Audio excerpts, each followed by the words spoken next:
시청자 여러분, 안녕하십니까? 우리 이제 그 홍카 나이트 쇼가 개편이 됐습니다. 홍카 라이브 쇼로 개편이 되면서 오늘 첫 손님으로 우리 자유한국당 조경태 수석 최고위원님을 모셨습니다. 우리 조경태 수석 최고위원님은 좀 경력이 특이합니다.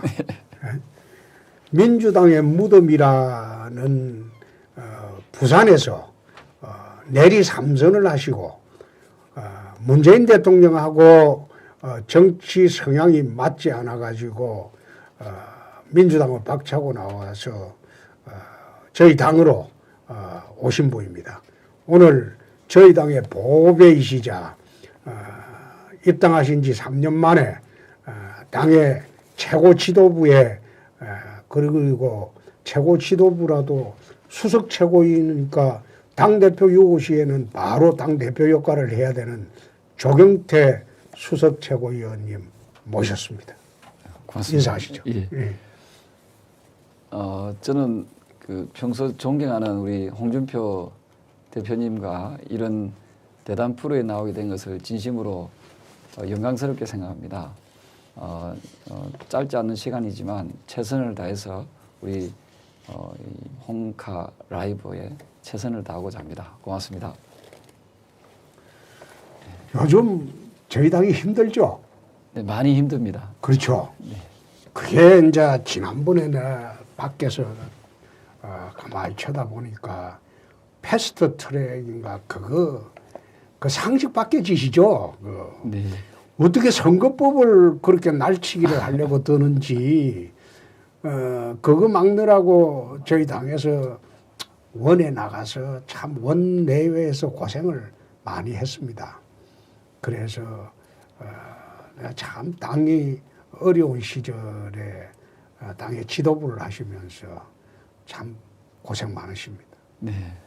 하여튼 그동안에 사실 우리 당이 한 자리 숫자였을 때 그렇죠. 우리 대표님께서 과감하게 용기 있게 대선 주자로 나셔주셔가지고 두 자리 숫자 그것도 20% 이상의 정당으로 만들어 주셨습니다. 지금 그러한 희생과 헌신이 바탕이 되어서 지금은 30% 돼서 이제 왔다 갔다 하고 있습니다만은 앞으로 저희 당이 조금 더 분발해서 내년 총선에서 꼭 승리할 수 있도록 하는데 최선을 다해야 될 것 같습니다. 네, 그게 이제 그 사실 총선에 승리를 하기 위해서는 지지율이 이제 기본적인 베이스가 30한 7, 8%, 그 한 40% 가까이 이제 우선 확보가 돼야 되고, 그 다음에 이제 야당 바람입니다. 야당은 조직이 아니고 바람 선거거든요. 그래서 자유한국당이 바람을 일으키려면 어떻게 해야 되는지 최소한 민주당에서 지금 보고 있는 것은 제가 최근에 그 민주당 5대 좌파들 재집권 전략이라고 한번 유튜브에 올린 일이 있는데 그게 96년도 YS가 지방선거 참패하고 총선에서 이겼거든요. 이길 때 어떻게 총선 전략을 짰는지 그것을 지금 민주당이 그대로 지금 본떠서 하려고 하고 있어요. 그래서 우리 당도 우리 조경태 수석 최고위원님이 황 대표 잘 좀 모시고 중심이 돼서 당의 그런 전략을 좀 해 주시기 바랍니다.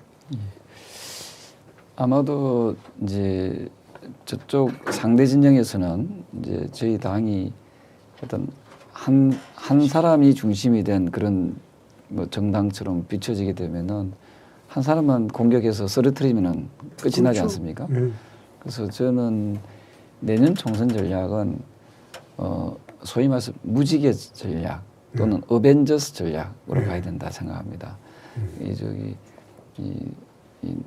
밖에 나가 있는 강호의 어찌 보면 숨은 영웅들까지 예. 다 불러들여서 그 저희가 어떤 특정 1인이 중심이 된 선거가 아니라 다양한 그 무림의 고수들 그런 영웅들이 나와서 좀 뭔가 좀 신명나고 또 이길 수 있다는 그런 자신감을 보여주는 그런 어떤 선거라고 하면은 저는 충분히 가능성이 있지 않을까 이런 생각을 합니다. 그렇습니다. 뭐 야당은 사실 인재가 한정이 돼 있죠. 인재가 한정이 돼 있고 지난 지방선거에서도 인재를 영입하려고 해봤는데 야당에는 안 올라갑니다. 그래서 저희들이 공천할 때도 특히 광역단체장 같은 경우에는 후보가 없어가지고 고생을 한 일이 있습니다. 그래서 그때는 또 당의 얼굴인 대표나 예. 대통령 후보도 뭐 구하기 어려울 정도로 그러니까요. 힘들지 않았습니까? 그게 탄핵 때문에 그랬죠. 그렇습니다. 그 후유증이 워낙 컸기 때문에 예. 저는 그런 충격에 의해서 발생했다고 생각합니다. 지금은 어느 정도 그게 많이 가셔졌기 때문에 그러니까요. 지금은 훌륭한 분들이 다 나오셔야 된다 이런 생각을 하고 있습니다. 그렇습니다. 근데 최근에 와서 이제 당의 신인 영입 전략을 이야기하면서 저도 그걸 경험해 봤는데 미리 발표하면 안 돼요. 그렇습니다. 예. 미리 발표하면 안 오려고 하면 그 영입 실패를 해가지고 네. 당의 상처가 더 깊어져요. 그래서 아예 영입 전략으로는 일체 영입 대상인 사람은 외부에 노출되면 안 돼요. 근데 최근에 당에서 외부에 노출시켜가지고 벌써 거절당하고 이런 모습으로는 당의 상처가 깊어집니다. 네. 그래서 우리 최고위원님이 그 분야에 좀 유의를 해서 신인 영입할 때에도 영입이 확정이 되고 그리고 그 사람이 그야말로 사인까지 할 때 입당 원서를 할 때 쓸 때 그 발표하는 것이 야당은 좋지 않겠나. 난 그런 생각을 해봤습니다. 예, 100% 공감하는 그런 내용이라고 보고요. 저희가 아마도 그게 이제 당대표, 지금 현재 당대표께서 그런 부분까지 세세하게 챙기지 못했던 측면이 있고 이게 또 너무 섣불리 아마 언론에다가 흘린 것은 약간 좀 차고 좀 잘못하지 않았나 오류가 발생했다고 봅니다. 그래서 앞으로는 뭐 그런 일들이 좀 발생하지 않도록 해야 될 것 같습니다. 예, 예. 자, 본격적으로 이제 말씀을 좀 해야 되겠는데, 네. 이 문재인 정권입니다. 이 문재인 정권이 이제 출범한 지 2년이 넘었어요. 2년이 넘어서 사실상 정권을 운용해 보면 2년 넘어가면 이제 평가가 나오기 시작하거든요. 평가가 나오기 시작하는데 문재인 정권에서 지금 추진하고 있는 대북 정책에 대해서 우리 최고위원님 어떻게 생각하십니까? 저는 최근에 제가 최고위원 회의에서도 말씀드렸지만 이 지나치게 이 정권이 대북 정책에 대해서 희망 고문을 하고 있다 생각을 합니다. 그 2000년도에 6월 15일 날 김대중 대통령하고 김정은의 아버지이지 않습니까? 김정일이가 두 정상이 만난 걸 가지고 역사적인 만남이다라고 해서 6.15 남북 선언까지 하지 않았습니까? 그렇습니다. 그때 국민들은 마치 내일 모레 통일이 될 것처럼 그렇게 아주 흥분했습니다. 그런데 결과는 어떠셨습니까? 2006년도에 아마 제 기억이 맞다면 2006년도에 육자회담이 2005년도에 있었고 2006년도에 핵실험을 하게 됩니다. 그렇습니다. 그때가 노무현 정권이거든요. 그렇죠. 그래서 또 국민들이 절망을 했습니다. 원래 2005년도에 육자회담을 했을 때 베이징에서 했을 때 그 첫 번째가 뭐냐면 북한은 핵을 만들지 않겠다고 했거든요. 그런데 그걸 1년 후에 2006년도에 핵실험을 합니다. 그러면서 1년 후에 2007년 10월 4일입니까? 14도 남북 정상회담을 그때 노무현 대통령입니다. 얼굴만 김대중 대통령에서 노무현 대통령으로 바뀌고 김정일은 그대로고. 그래서 또 마치 평화가 다 온 것처럼 또 역사적인 만남이다 이런 표현을 쓰거든요. 그때는 쇼를 그 휴전선을 걸어서 넘어갔죠. 예, 그래서 그때 이제 그때 아마 제 기억이 맞다면 아마 그 어쨌든 우리 대통령이 북한으로 가서 네. 만났습니다. 그래서 네. 또 역사적인 만남이고 그게 좀 세월이 좀 흘렸습니다만 또 최근에 작년입니까? 4월 27일로 제가 기억납니다. 판문점에서 김정일이하고 또 지금 대통령이 만나가지고 또 역사적인 만남이다 이렇게 했거든요. 그 이분의 최근에 트럼프하고 또 김정은이가 만나가지고 또 역사적인 만남이랍니다. 그래서 도대체 이 역사적인 만남을 언제까지 이어져야 될지. 그래서 저는 그 동안에 북한이 뭐 핵에 대해서 또는 대남 관계에 있어 가지고 변화를 줬느냐 하나도 변한 게 없거든요. 그래 봤을 때 우리가 대북 관계에 있어서 우리가 전쟁통에도 보면은 이 대화를 하지 않습니까? 그렇습니다. 대화를 하는 것이 나쁜 것은 아니지만 그렇습니다. 마치 만나는 것을 모든 것을 다 그 보장하는 것처럼 하는 것은 대단히 위험하다 생각합니다. 더 잘 아시겠지만은 연평해전이 2차 연평해전이 2002년 6월 29일 날 일어났거든요. 그렇습니다. 2002년 6월 29일이 월드컵 결승전을 하루 앞둔 그렇죠. 날입니다만은 그 당시에 그 정권이 바로 김대중 정권입니다. 그 제가 한 4, 5년 전에 그 연평해전 관련해서 추도식을 참석해 가지고 해군 사령관님께 물어봤습니다. 아니 햇볕 정책을 폈던 다른 정권도 아니고 햇볕 정책을 폈던 그 김대중 정부 때 왜 저들이 도발을 했느냐. 그때 우리 장병 6명이 전사했거든요. 그렇습니다. 그 왜 저쪽에서 우리를 도발했습니까? 라고 물어보니까 그 사령관께서 하신 말씀이 뭐 제가 익히 언론에 대고 이야기했습니다만은 한 손으로는 저들은 웃으면서 악수를 하고 상냥하게 그것도 상냥하게 악수하면서 한 손이 남았지 않습니까? 한 손은 뒤에 등 뒤에 칼을 딱 숨기고 있습니다. 이런 표현을 썼거든요.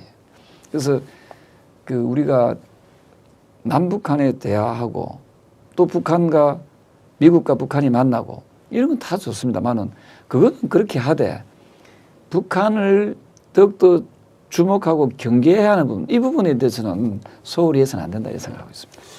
그런데 북한을 우리가 만나지 말자는 건 아니죠. 그렇습니다. 만나기는 만나고 이야기는 해야죠. 아니 도둑하고도 협상하고 강도하고도 협상하고 납치범하고도 협상하는 게 살인범하고 그게 정치죠. 그런데 중요한 거는 만난 것 자체가 중요한 게 아니고 만남의 결과가 국민들 앞에 나와야 되는데 지금 트럼프하고 최근에 그 김정은이가 만나면서 나는 그걸 쳐다보면서 쇼로 봤어요. 작년도에 남북 정상회담하고 북미 정상회담을 할 때 나는 그 쇼로 봤어요. 위장평화 쇼로 봤어요. 그런데 그걸 지방선거 때 내가 얼마나 호되게 당했습니까? 막말이라고.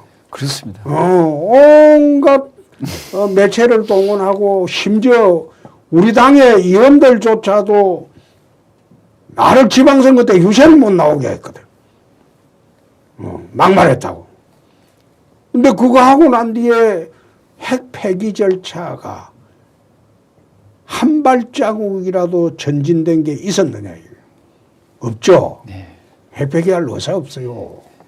그런데 이번에도 이제 쇼를 한 것을 일부 언론이나 그리고 좌파 매체들은 거의 흥분을 해서 떠드는 것을 보고 대한민국 국민들이 한두 번 쏘은 것도 아닌데 이번에도 내가 또 쏘을까? 내가 그걸 갖다가 한번 생각을 해봤어요. 그래서 대표님 제가 오늘 이 홍카라이브가 상당히 좋은 프로인 것 같습니다. 이런 얘기를 제가 또 허심탄회하게 이야기할 수 있었겠습니다만 우리 역사를 잊어버린 민족은 미래가 없지 않겠습니까? 네. 그게 신채호 선생님께서 하셨습니다. 그 문 대통령이 한 이야기 아니에요? 그분이 하신 게 아니고 아니 문 대통령도 그 이야기 했어요. 자, 그런데 지금 대통령이 그럼 그 얼마만큼 그 역사를 잘 알고 있는지를 한번 제가 되뇌어 보겠습니다. 앞서 말씀드렸던 대로 2000년 6월 달에 6.15 남북 정상회담. 네. 그게 아주 큰 이슈였거든요. 그렇죠. 지금도 소위 말해서 짝퉁 진보, 예. 종북 세력이라고 예. 하는 좌파라고 보통 이야기합니다. 자기들이 좌파면 또 좌파라고 아니래요. 네. 그러니까 우파냐면 우파도 아니래요. 예. 이게 정체성이 불분명한 사람들이에요. 어쨌든 6.15에 대해서 요즘 자기들끼리 모여가 뭐 환영식도 하지 않습니까? 예. 기념식도 하는데 예. 제가 그 세력들에게 지금 이 정권에게 제가 묻고 싶은 게 2000년 6월 15일 날 6.15 남북 공동선언서를 알고 있느냐 이 말이죠. 예. 그건 모를걸요. 모를 겁니다. 아까 잘 잊어버리는 사람들이고. 예, 예. 그래서 그게 한 5가지 조항이 나오는데 그중에 한 1항이 뭐라고 나왔는가 하면 제가 혹시 또 말을 틀리면 안 돼. 이 홍카 라이브는 진실만은 보도하기 때문에 제가 토시하지 않더라도 좀 적어봤는데 좀 읽어드리겠습니다. 그래 보세요. 예. 1항에 보면은 남과 북은 나라의 통일 문제를 그 주인인 우리 민족끼리 서로 힘을 합쳐 자주적으로 해결해 나가기로 하였다 이래 됐거든요. 예. 제가 이 대목을 왜 제가 한번 읽어드린가 하면은 분명히 보면은 그 주인인 우리 민족끼리 합의해서 이런 겁니다. 서로 힘을 합쳐서. 근데 최근에 북한에서 뭐랬습니까? 남한 너가 빠져라 했잖아요. 그렇죠. 우리는 바로 미국을 만나겠다. 그렇죠. 그러면 이게 6.15 정신에 위배되는 겁니다. 예? 예. 그러면은 지금 문 정권이 또 거기에 종사하는 사람들이 강력하게 북한을 규탄하고 또 항의를 해야 되는데 그런데 오히려 주선자 하겠다고 그 이런 모습은 경상도 말로 꼽살이라 말을 합니까? 예, 예. 끼어들기. 예, 예. 이것은 정말 어떻게 해석해야 될지 그래서 참 그 한편으로서는 좀 처근하게 보이기도 하고요. 그래서 분명히 다시 한 번 더 강조합니다만은 6.15 정신이라도 지키라는 거죠. 그래서 김정은이나 북한에서 이 우리 대한민국은 빠지라는 그 오만방자한 그 말을 함에도 불구하고 우리 정부가 항의 한번 못하는 그런 부분에서 저는 참 마음이 좀 아프다는 생각을 하게 됩니다. 그게 이제 저 북한이 쭉 추구해온 뭐 통미봉남이라는 거죠. 그렇습니다. 예. 그죠? 예. 말하자면 미국과 직접 통하고 예. 남한은 이제 봉쇄한다 그 뜻이죠. 그런데 그게 방금 6.15 공동선언 1항의 그 내용은요. 언제 나왔던 내용인가 하면 그 8.15 해방 직후에 그렇습니다. 예. 북에서 나온 말입니다. 그 말을 그대로 옮기죠. 그렇습니다. 그 말을 지금 앉아서 몇 수십 년 후에 다시 DJ하고 김정일이 만날 때 다시 한 말이 그 말입니다. 외세 빠지라. 자기들은 중국하고 소련하고 외세를 얻고 있고 그 말의 목적은 우리 민족끼리라고 하면서 미군 철수하고 미국을 배제하자는 그 뜻에 불과해요. 그래서 나는 요즘 와서도 지난번에 트럼프 판문점 가는 거 보고 내가 그런 이야기를 한번 했어요. 우리 홍카콜라 에다가 미국의 트럼프가 아주 곤혹스럽다. 지금 트럼프가 지금 민주당 대선 후보인 조 바이든 거기에 10% 이상 뒤지고 있습니다. 그렇습니다. 그리고 샌더스한테도 9% 뒤지고 있다. 네. 예. 말하자면 미국의 민주당 현직 대통령한테 뒤지고 있기 때문에 현직 후보들, 민주당 그렇죠. 후보들한테. 예. 민주당 후보들한테 뒤지고 있기 때문에 자기는 어떤 식으로든 이 쇼를 해서라도 뒤집어야 돼요. 또 역대 정부를 얼마나 공격을 했습니까? 앞에 오바마 정부고 북한 설건들이고 제대로 외교로 해결한다고 해가지고 북핵만 키웠다. 우리는 다르다. 그런데 외교적인 성과가 없잖아요. 그 내년이 이제 대선이죠. 내년이 대선인데 자기가 그렇게 역대 정부를 민주당 역대 정부를 공격한 데 대한 성과를 내야 되기 때문에 김정은이를 달랠 필요가 있죠. 근데 김정은이는 김정은이대로 또 트럼프를 역이용하고 있죠. 그래서 내가 판문점 해동을 쳐다보면서 그 해동 결과 내용은 없지 않습니까? 그래서 이 미국의 언론에서는 리얼리티 쇼다 네, 이렇게 리얼리티 쇼라고 리얼리티 그러죠. 쇼다 이렇게 네. 표현해가지고 뭐 혹평을 해놓습니다. 네. 근데 우리나라 언론에서는 대부분이 다 이게 친차 일색이라 가지고 사실 언론이라는 것은 잘못된 걸 비판하는 기능이 있는 게 언론 아닙니까? 지금은 대한민국에서 언론이랄 게 없죠. 네, 예. 제가 홍카콜라를 시작한 게 하도 언론이 언론답지 않으니까 정론을 펼치지 못하고 자기 의견을 이야기하지 못하고 정부 눈치만 보고 있으니까 그래서 내가 홍카콜라라도 해야 해서 마음껏 이야기라도 좀 해야 되겠다. 그래서 내 시작을 한 건데 지금 뭐 빗나가는 이야기지만 방송 3사가 거의 적자입니다. 공중파. 특히 KBS, MBC는 1,000억 개 적자가 지금 매년 지속이 되고 있어요. 이러다가 MBC는 문 닫게 생겼어요.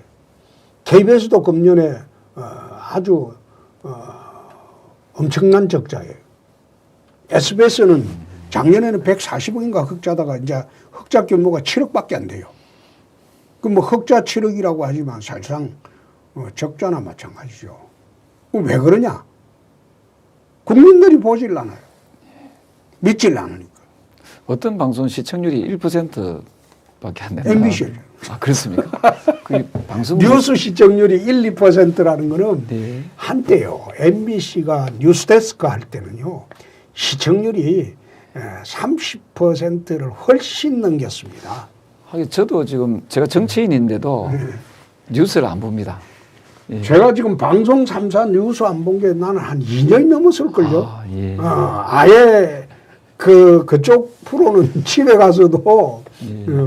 오전에는 요즘은 시간이 좀 남으니까 오전에는 나는 유현지 그 프로야구만 봅니다.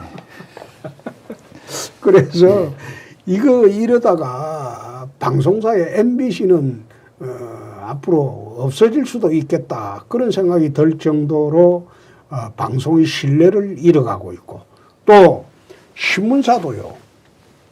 구독자가 계속 줄잖아요. 신문을 볼 게 없으니까. 네. 예.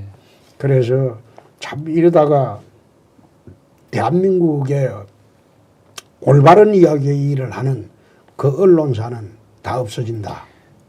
최근에 아시다시피 삼척항에 북한 배 들어왔지 네, 않습니까? 목선정.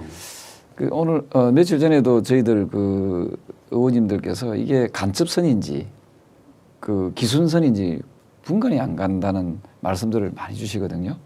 왜냐하면 이 그 네 분이 기순을 했다면은 좀 다급해져야 되는데 뭐 흰 손수건을 흔든다든지 우리 살려주시오라고 하든지 좀 다급해야 되는데 이분들이 와가지고 유유하게 담배도 피고 핸드폰 좀 빌려달라고 하고 그 표정에서는 전혀 기순의 형질이 좀 나타나기 어렵다는 이야기입니다. 그래서 이런 부분을 좀 철저하게 당국에서 이 조사를 해야 되는데 그냥 두 사람은 또 풀어줘 버리지 않습니까? 그래서 진실 규명을 제대로 못하고 있고 또한 이 동해선으로 NL로 넘어올 때 보면 레이더가 상당히 성능이 좋답니다. 이 자그마한 부포도 이걸 발견할 정도로 그 이 레이더 시설이 좋은데도 불구하고 지금 해경, 그 다음에 해군, 그 다음에 육군에서 가지고 있는 이 삼중 이 경계가 무너졌다는 거거든요. 그래서 이런 부분을 봤을 때도 저는 지금 우리나라의 그 안보의 그 구멍이 그 외교 문제와 함께 상당히 좀 심각하지 않는가 이런 생각을 하게 되었습니다. 그거는 나는 또 달리 생각하는 게 이미 휴전선 GP까지 다 폭발을 했어요. 없애버렸죠. 네. 일기를. 예. 그리고 그 북에서 내려오는 모든 길목에 설치되어 있던 대전차 장애물. 막는 그 시설. 장애 시설 예. 다 없애버렸어요. 지금 유사시에 탱크 몰고 내려오면 서울 40분입니다. 아무 저항 없이. 지금 공중도 뚫혔죠. 촬영 정찰 안 하기로 정찰하는 했잖아요. NLA 뚫혔죠. 그런데 목선 하나 내려온 거 가지고 경계가 뚫혔다. 경계는요. 휴전선부터 다 뚫혔는데 그러면 제가 지금 와서 새삼스럽게 목선 하나 내려와서 뚫혔다는 게 나는 그 뚫혔다는 게 뭐 안보에 구멍 뚫혔다 뭐래 이제 언론에 나는 거 보고 안보에 구멍 뚫힌 게 어제 오늘 일도 아니고 또 간첩선이라고 해도 안 그렇습니까?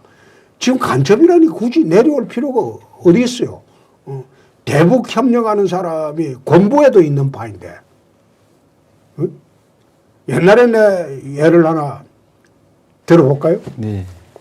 재미있는 예를. DJ 집권하고 난 뒤에 미 CIA하고 한국 KCIA 국가정보원이 이제 전자정보가 단절이 됐어요. 미국에서 이제 DJ 노무현 10년 동안 대북 전자정보를 주지 않습니다. 대북 전자정보라는 게 어떤 정보냐. 위성을 통해서 북한을 전역을 촬영하는데 1분 한 30초가 걸려요. 1분 30초가 걸리는데 그 1분 30초 북한 전역을 촬영을 하는 그 가장 해상도 높은 미국의 전자정보 시스템입니다. 이걸 분석을 해서 한국에 줍니다. 과거에는. 그 주면 그걸 가지고 한국에서 국정원에 휴민트라고 있어요. 인간정보죠. 국정원에서 수십 년 동안 구축한 북한 내 협력자들 통해갖고 현장 확인을 다 해요. CIA가 그거 주는 이유가 전자정보만 갖고 자기들이 판독하기 곤란할 때는 한국에 줘가지고 확인을 해달라고 합니다. 그런 그 정보기관거리 시스템이 돼 있었어요. 근데 DJ가 들어오고 난 뒤부터 개발 이유는 그렇습니다. 전자정보를 주어본들 북에다 넘겨줘 버리기 때문에 아예 그때부터 전자정보를 끄는 게 DJ 노무현이 한 10년 전자정보를 끊었을 겁니다. 그걸 회복하는데 이명박 정권 들어오고 2008년 10월인가 회복을 했을 겁니다. 근데 내 대선 때도 이런 이야기를 했는데 문재인 정권 들어오면 대북 전자정보를 끊을 것이다. 미국에서. 저분들 의미가 없으니까. 마찬가지로 이 사람들이 북을 적이라고 생각 안 하고 협력 대상이라고 생각하고 서로 동지라고 생각하는 파인데 그 목선이 하나 들어온 게 무슨 큰 대수냐. 그래 인식할 수도 있죠. 아니 나는 거꾸로 온 게 이미 이게 인터넷 해킹을 통해서요. 북한의 해킹 부대가 우리하고는 비교가 안 됩니다. 북한의 해킹을 통해 가지고 최고급 군사 정보를 가져갈 수도 있어요. 근데 과거의 간첩 개념하고는 우리가 판이야 틀리다 이거예요. 우리 남쪽에 자생적인 간첩이 한두 명입니까? 그래서 이미 안보에 구멍이 난 게 아니라 아예 뚝이 무너졌는데 무슨 목선 하나 가지고 저렇게 호들갑을 떠냐. 역설적인 표현이시죠. 예. 그래가지고 나는 뉴스콕인가 우리 하면서 그건 취급도 안 했어요. 그래서 제가 아시는 분이 이제 군의 조카가 그쪽 일대에 이제 근무를 하고 있는 것 같습니다. 그래서 그 혹시나 그 동향이 어떻는지 이제 궁금해서 조카한테 요즘은 통화가 되지 않습니까? 요즘 군인들한테도 스마트폰 하도록 다 허용, 이 군인도 아닙니다. 이 그렇죠. 보면은 민간인인지 군인인지 군분이 안 되는데 그래도 이건 비상이 걸렸을 것이다. 라고 보고 조카한테 조카의 안전이 좀 염려가 돼서 전화를 했으니까 그 괜찮냐고 물어보니까 옛날 같은 비상이 걸려야 되는데 비상은 그냥 삼촌 지금 네 어디고 하니까 여기 당구장인데 이래 이야기하더랍니다. 그래서 이게 지금 우리 홍 대표님께서 말씀 주신 지금 우리나라의 군의 현실이고 지금 하나하나 이 북한이 마음만 먹으면은 우리를 얼마든지 무력으로 어떻게 할 수 있는 그런 상황까지 오지 않았나 이런 걱정을 많이들 국민들께서 하고 있습니다. 유린할 수 있는 분위기는 다 됐죠. 그런데 함부로 내려오기는 어려울 겁니다. 아직까지도 한미 상호 방위 조약이 있고 미국이 대북 억지력을 아직까지도 유지를 하고 있기 때문에 만약에 미국이 철수하면 어찌 되겠습니까? 그러면 우리는 그냥 상국을 모시든지 안 그러면 병합이 되는 거죠. 나는 그래 봅니다. 그래서 우려스러운 게 이제 북한이 저는 핵을 절대 폐기하지 않을 것이라고 보고 있습니다만은 만에 하나 북한이 비핵화를 한다 하더라도 그냥은 안 할 겁니다. 분명히 종전 플러스 유엔군 철수, 거기는 전 미군을 포함하는 겁니다. 그런 식으로 해서 이제 궁극적으로 이제 한반도에 그들식의 어떤 그 통합을 시도하지 않을까 저는 그런 우려를 많이 하게 됩니다. 그런데 그 최고위원 제 생각은 다른 게 북은 절대 비핵화하지 않습니다. 안 하겠죠. 네. 예. 그 핵을 개발한 목적이 체제 유지입니다. 네. 체제 유지고 핵을 포기하는 순간 체제가 붕괴됩니다. 그래서 절대 핵 포기하지 않습니다. 어떤 식으로든 파키스탄식으로 핵 보유를 하려고 할 겁니다. 그럼 우리 대한민국은 그러면 어떻게 그럼 이 부분에 대해서 대응을 해야 됩니까? 그거는 나는 대선 때부터 줄기차게 주장한 게 핵 균형을 이루어야 된다. 저도 그렇게 생각합니다. 예. 핵 균형을 이루고 그 다음에 핵군 쪽으로 가자. 상호군 쪽으로 가자. 그럼 핵 균형을 어떻게 이루냐? 미국의 전술핵을 우리가 다시 재배치를 하든지 아니면 개발 전술핵 재배치를 안 하면 우리가 미국한테 핵 개발하겠다고 통보를 하든지 예. 우리가 생각하는 핵 개발이라는 것은 미국을 위협하는 ICBM만 안 하면 되는 것이죠. 맞습니다. 우리 국방 그렇죠. 자유적인 핵 개발을 하든지. 네. 응? 그리고 그 NPT 조약도 보면요. 10조에 보면 자위를 목적으로 NPT 탈퇴할 수 있다는 조항이 있어요. 그게 10조 1항입니다. 예, 10조 1항에 보면 탈퇴할 수 있다라고 예. 그건 머스트입니다. 그건 자위를 목적으로. 머스트는 예. 하지만 예, 할 수 있다는 죠. 예, 예. 그래서 저 북이 핵 개발하는 이상 저거 포기하지 않는 이상 핵 균형을 이루어야 된다. 아니 사실 한번 생각해 보세요. 중국이 핵 개발을 하니까 인도가 핵 개발을 했습니다. 그 붙어 있거든요. 그렇죠. 국경이. 인도가 핵 개발을 하니까 파키스탄이 핵 개발을 또 붙어 있거든요. 그렇죠. 그래서 그 인도 파키스탄 간에 한때 캐시미르 분쟁이라고 영토 분쟁이 그래 있어가지고 전쟁도 하고 했는데 핵 개발하고 난 뒤에 영토 분쟁이 없어졌어요. 전쟁이 불과하거든요. 핵을 가진 나라들끼리는. 큰 싸움은 아니라. 그렇죠. 그러니까 우리가 살 길은 핵 균형을 이루어야 된다. 지속적으로 핵 포기 압박을 해보고 안 되면 핵 균형을 이루어야 된다. 그 다음에 핵군 쪽으로 가면 되지 않느냐. 미국을 어떻게 설득할 것이냐. 안 그러면 전술핵을 우리나라 배치를 해주든지 배치 안 해줄 것 같으면 우리는 자유적인 목적으로 대북의 핵균형을 이루기 위해서 그거는 불가피하다. NPT 10조 1항에 근거로 해서 하면은 그거는 정당한 요구거든요. 그렇죠. 극히 정당한 요구입니다. 그 우리나라는 또 하나 한 거는 이미 우리나라에 핵물질이 굉장히 많아요.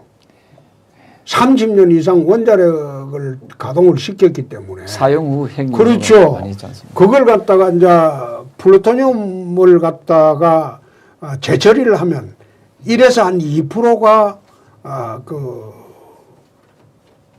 순수 플루토늄이 나옵니다. 예? 우리나라도 지금 아마 6,000kg 이상 그 핵물질이 있을걸요. 네. 거기서 1에서 2%인 것도 뭐 몇 킬로 정도 됩니까? 60. 6천인 것 두면 600이죠? 예, 600. 600이죠. 600. 그러니까 그것만 하더라도 우리나라 핵 개발 기술력이라는 거는 지금 다 돼 있으니까. 다 돼 있으니까 1년 내에 뭐 할 수 있다.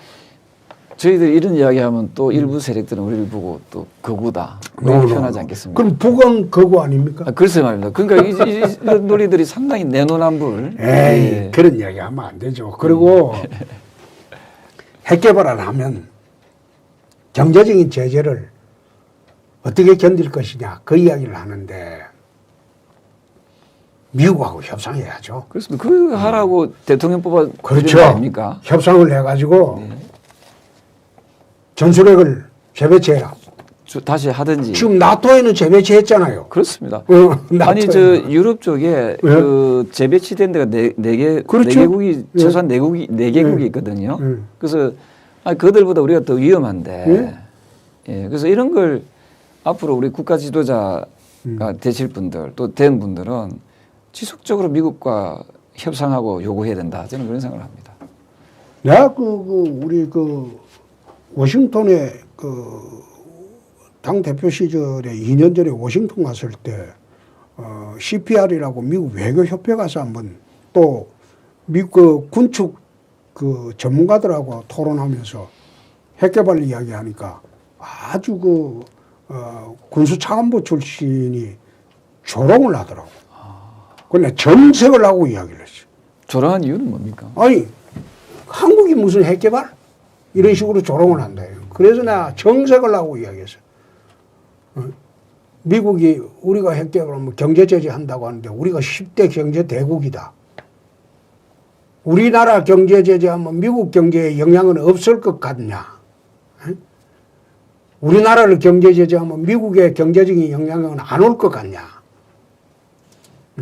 우리가 그냥 무턱대고 북한식으로 핵개발을 하겠다는 게 아니지 않느냐? 유럽처럼 전술핵을 배치해 주든지 안 그러면 자체적으로 핵개발하는데 우리가 미국을 겨냥한 것이냐? NPT 10조 1항에 자유를 목적으로 하는 것이다. 그런데 왜 제재를 하냐? 그래 이야기하니까 이 친구가 더 이상 이야기를 안 하더라고. 그래서 오늘은 이제 대북 문제도 그렇고 이제 국내 경제 문제를 한번 최고위원 잘 아시니까 한번 말씀해 보시죠. 얼마 전에 그 전라도 그 강주에 계시는 분이 저한테 말씀을 주시길로 그 경제가 지금 폭망했다라고 합니다. 그래서 저는 호남 지역은 그래도 경제가 안 낫겠습니까? 라고 이야기하니까 강주가 진짜 정말 역대급으로 경제가 안 좋다고 하면서 이분의 바람은 그렇습니다. 자유한국당이 좀 나서서 이 경제를 좀 살리는데 앞장서 달라는 그런 주문이었거든요. 그래서 혹자들은 우리 한국당에 대해서 부족한 부분에 대해서 많이들 지적을 하고 계십니다만 이 시대를 아파하고 또 이 시대를 걱정하는 분들은 그나마 차선인 자유한국당에 대한 그런 기대가 매우 높다는 것을 깨닫게 되었습니다. 지금 임금이 급진적으로 올려가지고 지금 일자리를 많이 잃게 만들지 않습니까? 거기다가 또 덧붙여서 주 52시간 이건 세계 어디에도 없는 이 해괴망측한 그 강제화된 이 주 52시간 이 규제로 인해 가지고 보통 그 잔업하고 이렇게 하다 하면은 한 달 기준으로 했을 때 100에서 150만 원 정도가 수익이 창출이 되는데 그게 지금 사라졌다는 겁니다. 그 100에서 150만 원이라는 돈이 한 달에 말입니다. 이게 이제 아이들을 위한 교육, 사교육비, 또 가족끼리 나가서 여유를 즐길 수 있는 외식비 이런 게 포함되는 거거든요. 근데 이런 이제 이 비용들이 사라지게 되니까 밖으로 외식하는 게 이제 급격히 줄어든 겁니다. 그러다 보니까 자영업자들이 다 문 닫게 되는 거거든요. 거기다가 최근에 들은 또 얘기입니다만 학원 선생님들이 뭐 음악 학원이든 기타 학원이든 연체하는 학생들이 많다는 겁니다. 학원비를 못 낸다는 거지. 그래서 우리나라가 갑자기 이 과거에 못 사던 나라로 지금 회귀하는 건 아닌가.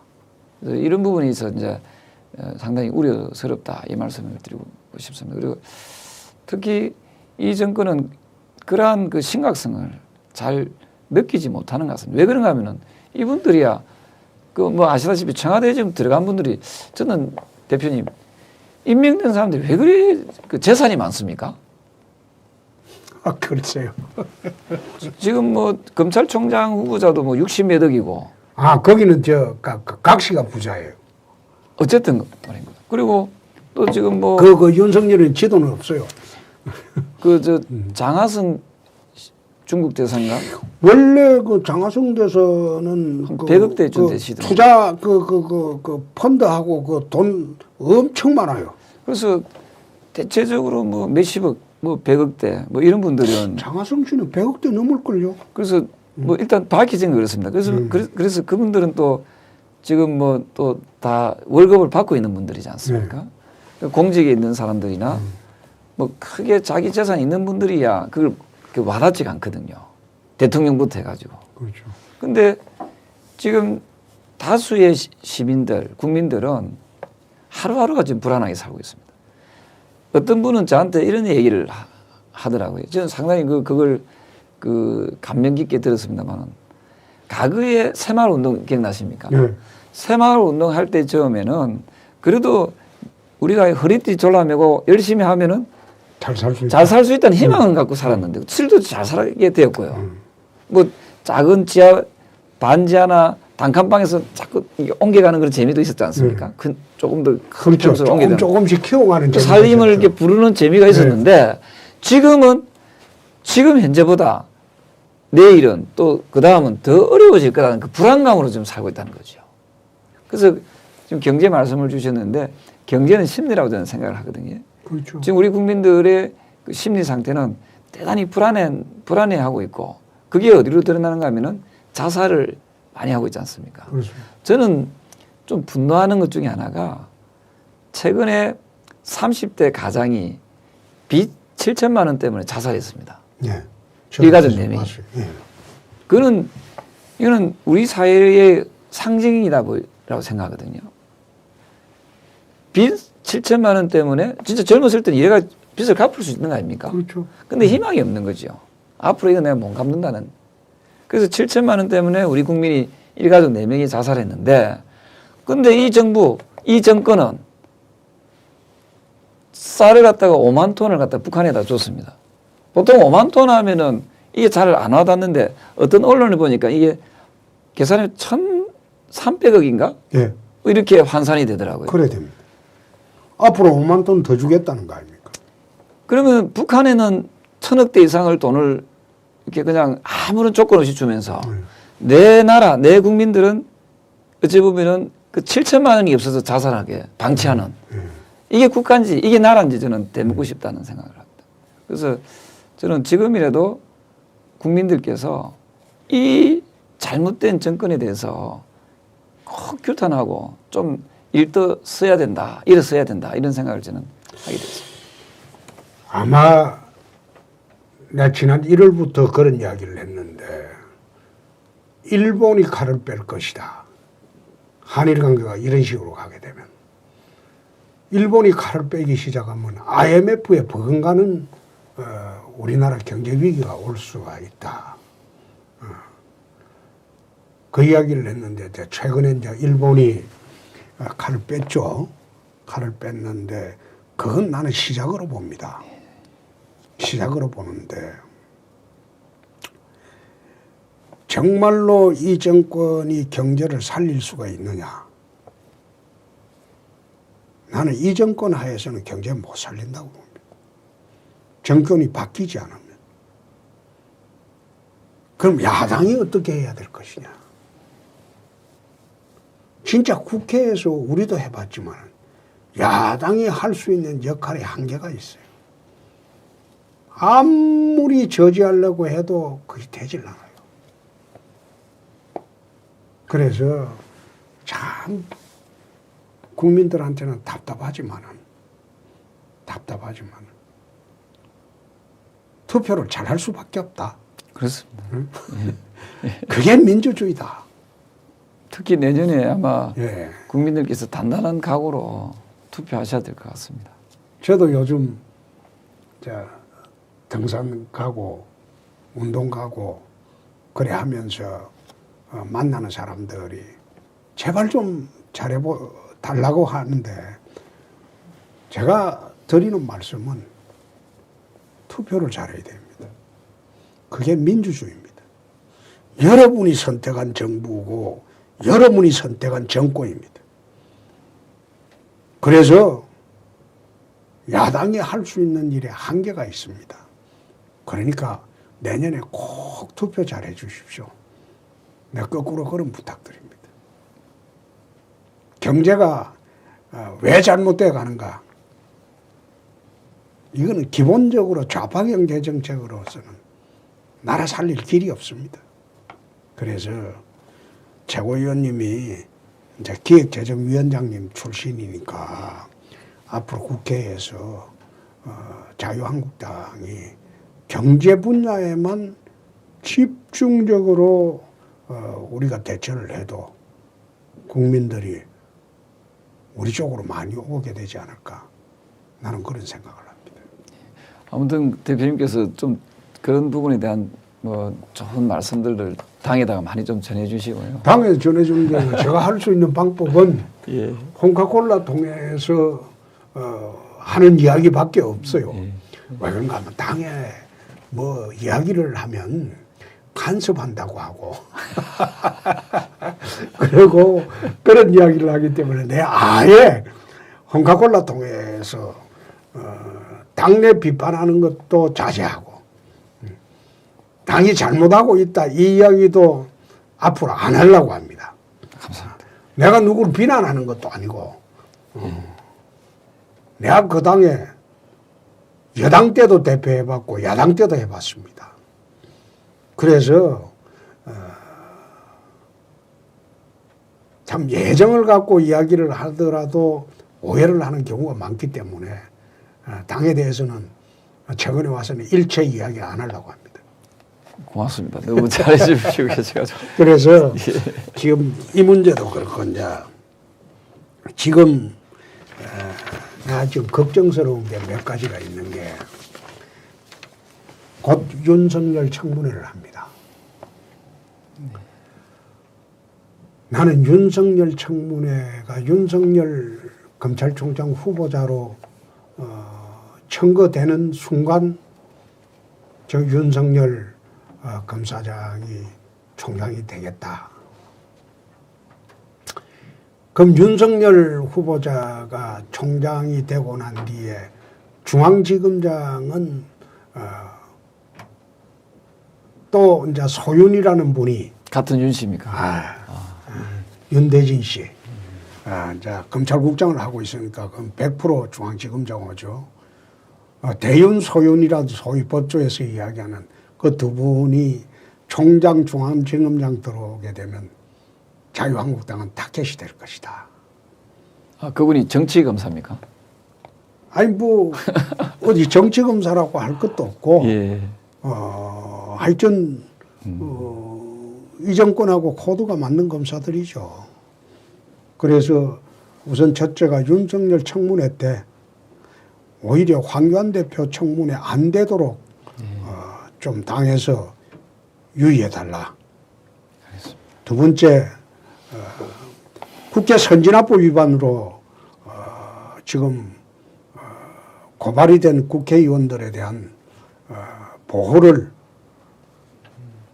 당에서 철저히 해야 될 것이다.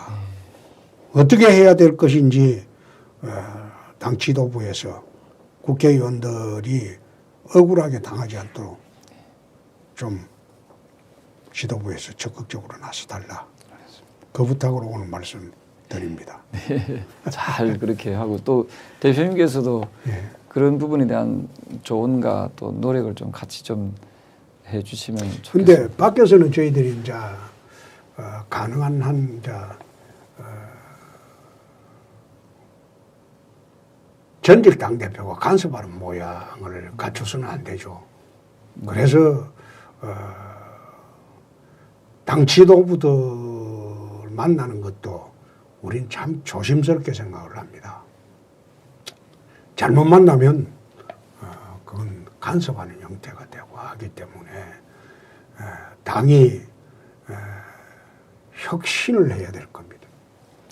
우리 그 수석 최고위원님이 계시니까 황 대표도 잘하고 있고 그래 하니까 저희들이 믿고 보고 있습니다만은 좀 당이 내부 혁신을 해야 될 겁니다. 꼭 명심하겠습니다. 그리고 내년 총선은 뭐 저는 그렇게 생각합니다. 어쨌든 어떤 앞서 말씀드렸던 대로 특정 한 분이 또는 두 분이서 일방적으로 끌고 가는 그런 형태, 그건 과거의 형태지 않습니까? 지금은 그런 형태로 총선을 치를 수도 없죠. 그렇습니다. 그래서 저는 앞으로 조금 좀 지도자, 야당 지도자급에 계시는 분들이 좀 더 많이 나오셔가지고 함께 책임을 가지고 서로 좋은 의미로서 완화된 좋은 의미로서 여러분들이 함께 손에 손을 잡고 자 우리가 이 국민들이 아파하고 있고 또 나라를 걱정하는 많은 이 국민들을 위해서 우리가 함께 힘을 모으자. 저는 그런 아름다운 모습을 보여준다면은 저는 이 우리 당을 좀 지지를 덜 하거나 또 좀 지지를 하지 않았던 국민들도 우리에게 좀 시선을 좀 돌릴 수 있다 이런 생각을 하거든요. 앞서 말씀드린 야당은 어쨌든 바람이 일어나야 되거든요. 그렇죠. 그래서 그 바람을 일어나기 위해서는 지금은 국민들께서 너무도 현명하시기 때문에 이 꼼수 뜨는 거 이런 거 별로 다가와하지 않습니다. 그래서 저는 좀 진정성 있게 좀 많은 우리 좋은 지도자급에 계시는 분들이 함께 하는 모습을 보여주신다면은 저는 내년 선거에 그나마 지금 여당을 견제할 수 있는 그런 어떤 성적표를 저는 얻을 수 있다 저는 그렇게 보고 있습니다. 지난 대선 때 2, 3, 4등을 합하면 52%가 넘습니다. 예. 지난 대선 때.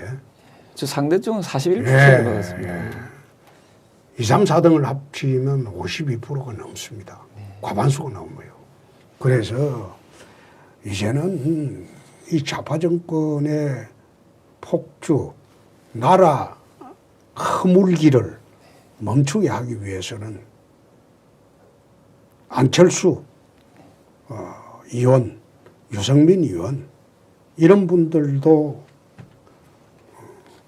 같이 할 수 있는 큰 텐트 아래서 빅텐트를 좀 말씀하시는 거죠. 같이 해가지고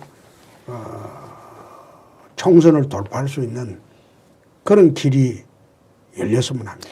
역대 전쟁에서 보면은 연합군이 패배한 적이 없습니다. 그렇습니다. 그래서 저는 우리가 힘이 지금 현재로서는 다소 약하지만 그 힘을 모아 나간다면은 저는 승리하는데 상당한 큰 힘이 될 것이다 저는 이렇게 보고 있습니다. 그게 또 나라 살리는 길이 아닌가. 예. 이 우리 나라가 대표님께서도 그 몫은 꼭 해주셔야 됩니다. 꼭 자유한국당만을 위해서가 아니고 대한민국을 위해서 내가 무엇을 해야 될 것인지 그걸 생각하는 것이지 거기에서 내 개인적인 욕심으로 사는 건 아니죠. 네. 그래서 정말로 우리 그 최고위원님은 제가 국회에 있을 때는 민주당 하셨습니다만은 민주당 하실 때도 내 목욕탕에서 만나고 밖에서 보고 이러면 내가 참 좋아했습니다. 저도 이심전심이었지 않습니까? 네. 그랬잖아요. 예. 참 그때도 당은 달랐지만 아주 친하게 지냈고 참 인품도 훌륭하시고 그래서 그런 분이 또 우리 당으로 오셔가지고 이제 당 지도부의 2인자도 되시고 그래 하는 거 보니까 저는 오늘 또 와주시겠다고 말씀하실 때 내가 참 흐뭇했습니다. 감사합니다. 감사합니다. 그래서 황교안 대표가 조금 더 폭넓게 생각하고 그리고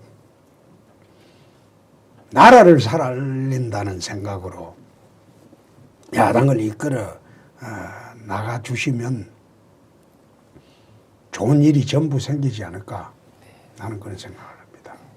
대표님처럼 좀 더 강하게 하라는 그게 아주 뭐 좀 무대표로 강한 게 아니고 대표님처럼 조금 더 나라를 물론 황 대표님도 나라 걱정을 많이 하십니다만은 힘을 좀 모을 때는 모아가지고 그 좀 이 어려운 난간 난세를 좀 극복해 나가는데 있어서 좀 더 분발을 좀 더 해야 된다는 그런 국민적인 여론도 좀 많이 있습니다. 사실. 그렇죠. 그리고 오늘 정말 오셔가지고 정말 고맙습니다. 아유 제가 정말로 그 황교안 대표하고 같이 그리고 나경원 원내대표하고 같이 당이 쪼그러들지 말고 더 넓어지도록 더 넓어지고 더 커질 수 있도록 예, 더 강해지고 더 강해지고 예. 어차피 저들은요 박근혜 전 대통령 형집행정지로 석방할 것이다. 그건 내 작년부터 이야기를 한 거예요. 지금 벌써 내년 10월 되면 예. 금년 10월이죠. 대법원 확정되면 형집행정직으로 석방할 것이다. 사면 복권은 안 할 것이다. 사면 복권 잘못하면 자기들이 정권 출범의 정당성을 훼손하기 때문에 그 형집행정지로 출범해놓고 소위 보수 우파 진영의 분탕질을 치게 할 것이다. 그건 작년부터 내 하던 얘기. 지금 현실화되고 있잖아요.